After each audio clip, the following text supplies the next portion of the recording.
ಒಂದು ಚಂದಮಾಮದ ಕತೆ ಥರ ಕೇಳ್ತೀನಿ ಸರ್. ನಿಮ್ಮ ಊರಲ್ಲಿ ಒಬ್ಬ ರಾಜ ಇದೆ ಹಿಂಗಿತ್ತು ಅಷ್ಟೇ ಕೇಳ್ತೀನಿ ಸರ್. ಅದಾಗ್ಬಿಟ್ಟು ಚೆನ್ನಾಗಿದೆ, ಒಂದೊಳ್ಳೆ ಮೆಸೇಜ್ ಇದೆ. ಸೊ ಇದನ್ನು ಹೇಳಬೇಕು, ನಾನು ಹೇಳಬಾರ್ದು ಅಂತಲ್ಲ. ಈಗ ಮಾಸ್ಟರ್ ಅಷ್ಟು ಚೆನ್ನಾಗಿ ಬರೀತಾರೆ. ಇವತ್ತು ಆ್ಯಕ್ಚುಲಿ ತುಂಬ ಜನ ಮಾತಾಡೋದೇನು ಗಂಡಸಾದ ಬೆವರು ಸುರಿಸ್ಬೇಕಲ್ಲ, ಜೊಲ್ ಸುರಿಸ್ಬಾರ್ದು. ಬಟ್ ಅರ್ಥ ಎಷ್ಟಿದೆ ಅದರಲ್ಲಿ. ಅದನ್ನು ಬ್ರೀಫಾಗಿ ಹೇಳ್ಕೊಡೋದ್ರೆ ಅದ್ರ ಮೇಲೆ ಒಂದು ಸಿನಿಮಾ ಮಾಡ್ಬೋದು ಕೂತ್ಕೊಂಡು. ಸೊ ಆ ಥರ ಇದ್ದಾಗ ಅಷ್ಟು ಹೇಳಿದ್ರೆ ಸಾಕಲ್ಲ, ಅರ್ಥ ಆಗುತ್ತಲ್ಲ ಎಲ್ರಿಗೂ. ಸೊ ಅದನ್ನು ಕೇಳ್ಕೊಂಡೆ ನಾವು ಮಾಡಿದೆ. ಆಮೇಲೆ ಇದನ್ನು ಹೇಳ್ಬೇಕು ಹೇಳ್ಬಾರ್ದು ಅಂತಲ್ಲ, ಯಾಕಂದ್ರೆ ನಡೀತಾರ ಕಥೆಗಳ್ತಾನೆ. ಸೊ ಅದ್ರ ಮೇಲೆ ಅಷ್ಟೇ. ಎಕ್ಸಾಕ್ಟ್ಲಿ ಸರ್, ಅದೇ ಆ ನಡೀತಾ ಇರೋ ಇದರಲ್ಲೇ ನಿಮ್ಮ ಸಿನಿಮಾಗಳಲ್ಲಿ ನೋಡ್ಲಿಕ್ಕೆ ಆಗಿಲ್ಲ. ಬಟ್ ಈಗ ಬಂದಾಗ ನಿಮಗೆ ಆಸ್ ಎ ನಟರಾಗಿ ಮೋಸ್ಟ್ಲಿ ಪ್ರೀವಿಯಸ್ ಮಾಡಿದ್ರೆ ಯಾರು ದರ್ಶನ ಕಾಣಿಸ್ಲಿಲ್ಲ, ನಾವು ಸರಿಯಾಗಿ ಮಾಡಲಿಲ್ಲ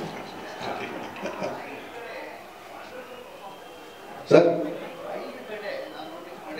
ಹಾಂ ಸರ್, ಅದ್ಭುತವಾದಂಥ ಪರ್ಫಾರ್ಮೆನ್ಸ್ ಇದೆ ಸರ್. Thank you sir. ನಾನು ಹೇಳ್ಕೋಬೋದಲ್ಲ ಸರ್, ನಾನೊಬ್ಬ ಕಲಾವಿದ ಹೋಗೋದಂದ್ರೆ ನ್ಯಾಷನಲ್ ಲೆವೆಲ್ ತನಕ ಹೋಗಿ ಒಂದು ಅವಾರ್ಡ್ ಕಾಂಪಿಟಿಷನ್ಗೆ ಕಂಪೇರ್ ಸರ್.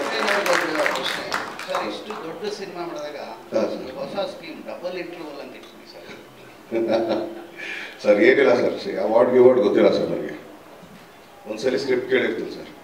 ಬೆಳಗ್ಗೆ ನಮ್ಮ ಡೈರೆಕ್ಟ್ರು ತುಂಬ ಒಳ್ಳೆ ಮಗು ಥರ ಬಂದು ಸ್ಕ್ರಿಪ್ಟಿಂಗ್ ಇಟ್ಬಿಟ್ಟು ಟಪ ಟಪ ಟಪ ಟಪ ಎಲ್ಲರೂ ಅವ್ರು ಹೇಳ್ಬೇಕಾದ್ರೆ ಎಲ್ಲೋ ಒಂದು ಕಡೆ ಅನ್ಸುತ್ತೆ, ಓಕೆ ಎಲ್ಲೋ ಸ್ವಲ್ಪ ಆ್ಯಕ್ಟ್ ಮಾಡೋಕೆ ಒಂದು ಜಾಗ ಇರೋ ಕಡೆ, ಓಕೆ ಇಲ್ಲಿ ನಾನು ಮಾಡ್ತೀನಿ ಅಂತ ಅಲ್ಲಿ ಕೂತ್ಕೊಂಡು ಡಿಸ್ಕಸ್ ಮಾಡಿದೆ ಅಷ್ಟೇ.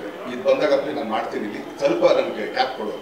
ಸೊ ಒಬ್ಬ ಡೈರೆಕ್ಟ್ ಅಷ್ಟು ಚೆನ್ನಾಗಿ ನಮ್ಮನ್ನು ಇದು ಮಾಡಿದಾಗ, ಪ್ರಿಪೇರ್ ಮಾಡಿದಾಗ, ಸೊ ನೀವು ಹೇಳ್ದಂಗೆ ಆ್ಯಕ್ಟಿಂಗ್ ಬರ್ಬೋದು ಸರ್. ಸರ್ ನಿಮಗೆ ಸಿಕ್ಕಿದ ಬೆಸ್ಟ್ ಕಾಂಪ್ಲಿಮೆಂಟ್ ಇಂಡಿಯನ್ ವರ್ಷನ್ಗೆ ಅಥವಾ ಓಲ್ಡರ್ ವರ್ಷನ್ ಅಂದರೆ ನಿಮಗೆ ಸರ್ ಇಡೀ ಟೀಮ್ ಇಡೀ ಸಿನಿಮಾಗೆ ಸಿಗ್ತದೆ ಸರ್. ನಿಮಗೆ ಸರ್ ನಿಮ್ಮ ಪರ್ಸ್ನಲಿ ನಿಮಗೆ ನನಗೆ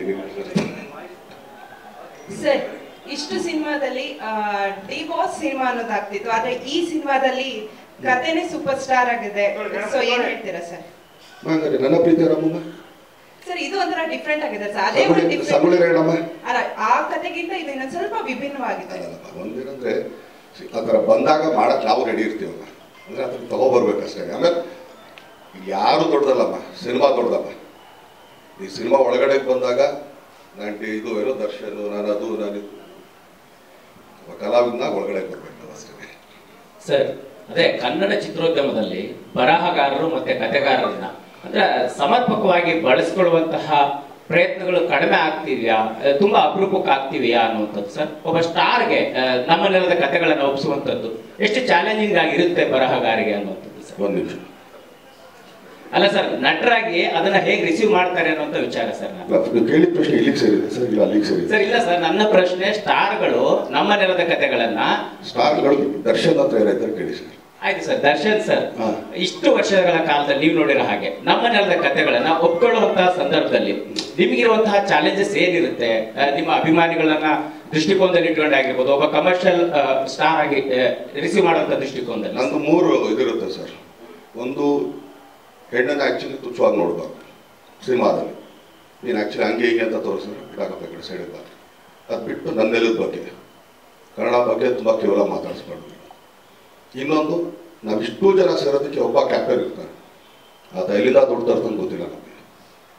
ಮನೆಯಿಂದ ತರ್ತಾನೆ, ಸಾಲ ಮಾಡ್ತಾನೆ, ಬ್ಯಾಂಕಲ್ಲಿ ಗಿರ್ವಿ ಇಡ್ತಾನೆ ಗೊತ್ತಿಲ್ಲ. ಆತ ಒಬ್ಬ ನಂಬ್ಕೊಂಡು ನಮ್ಮನ್ನ ಇಷ್ಟು ಜನ ಸೇರಿಸ್ಬೇಕಾದ್ರೆ ಆತಂಗೆ ಒಳ್ಳೇದಾಗಬೇಕಷ್ಟೆ. ಈ 3 ಇಟ್ಕೊಂಡು ಸಿನಿಮಾ.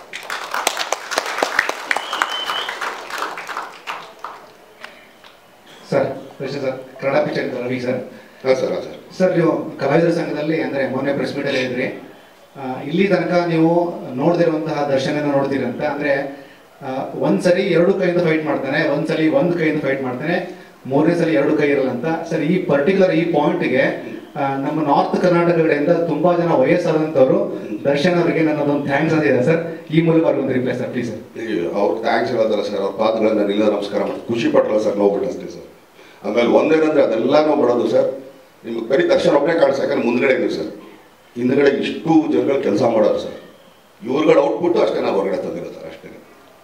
ದರ್ಶನ್ ಸರ್, ಅದೇ ವಾಸು ಸರ್ ಪ್ರಶ್ನೆಗೆ ಪೂರಕ ಪ್ರಶ್ನೆ ಇದು, ಆವಾಗಲೇ ನನಗೂ ಕೇಳುವಂತ ಆಲೋಚನೆ ಇತ್ತು. ಬಟ್ ನೀವದೇ ಕಳೆದ ಪ್ರೆಸ್ ಮೀಟ್ ಅಲ್ಲಿ ಒಂದು ರಾಷ್ಟ್ರ ಪ್ರಶಸ್ತಿ ಹೇಗಿರುತ್ತೆ ಅನ್ನೋದು ನೋಡಕ್ ಕುತೂಹಲ ಇದೆಯಪ್ಪ ಅಂತ ರೋಹಿತ್ ಅವ್ರದ ತರ್ಸ್ಕೊಂಡು ನೋಡಿದ್ರಿ ಅಂತ. ಈಗ ಇಲ್ಲ ಸರ್, ಈಗ ಅಭಿಮಾನಿಗಳು ಅದನ್ನ ಟ್ರೆಂಡ್ ಮಾಡ್ತಾ ಇದ್ದಾರೆ. ಸೊ ನಿಮ್ಮ ಒಂದು ಅಭಿಪ್ರಾಯ ಸರ್ ಅದಕ್ಕೆ ಹೇಗೆ ಅಂತ?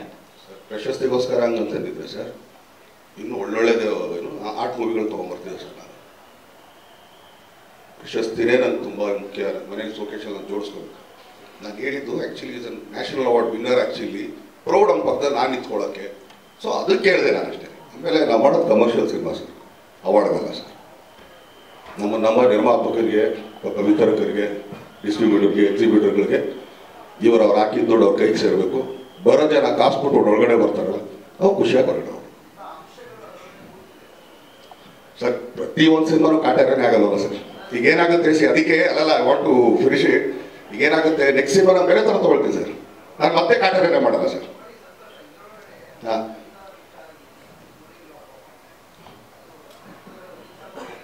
Thank you sir. From a wishes let me C